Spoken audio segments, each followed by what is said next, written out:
Magandang araw, aba ay nagluto nga kami ni Kambal Vlogs nitong nagte-trending na talong. At para maiba naman at hindi puro tortang talong ang ating gagawin, aba ay pwede nyo po itong subukan. Kung natikman ko nga ito ay napakasarap at napakalutong, kaya naman ano pang iniintay natin, itry na din po ninyong lutuin. Hindi na lang at meron tayong sariling tanim na talong, kaya naman ito na lang yung ating gagamitin. Ito lang naman yung mga sangkap na gagamitin natin: breadcrumbs, isang itlog, harina at saka mantika. Samahan nyo na din ng sausawa na ketchup. Timplahan lang natin yung ating isang itlog ng paminta at asin. Pagkatapos ay babalatan natin itong ating talong. Huwag nyo nang aalisin itong pinakantangkay para yun yung kakapitan kapag ginayat na natin ito ng maninipis mamaya. Hugasan lang natin yung ating binalatan na talong at gayatin natin ito na parang french fries.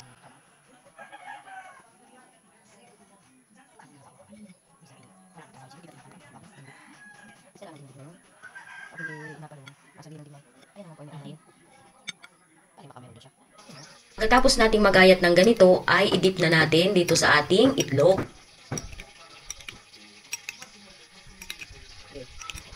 At pagkatapos nga nating i-dip sa itlog ay isunod naman natin dito sa harina.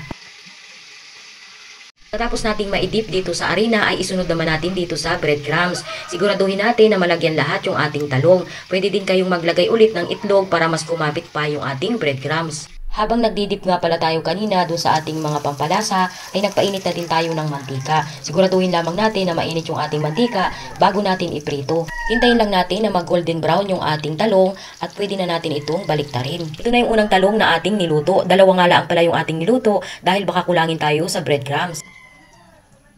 Wow, ito na po yung niluto namin ni Kambal Vlogs. Abay, mukha pa lang ay masarap na at malutong. Kaya naman ano pang iniintay natin? Tikiman time! At bago nga ang tikiman time, mag-comment ka naman dyan sa baba kung taga saan ka at para malaman namin ni Kambal Vlogs kung saan nakakaabot itong aming video.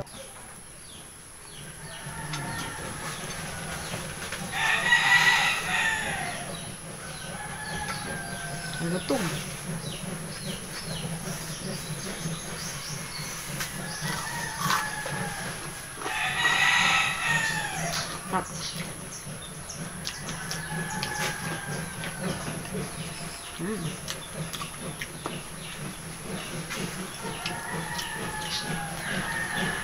Parang french fries.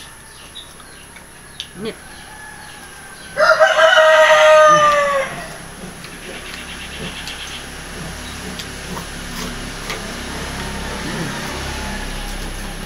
Ito yung pang ulam.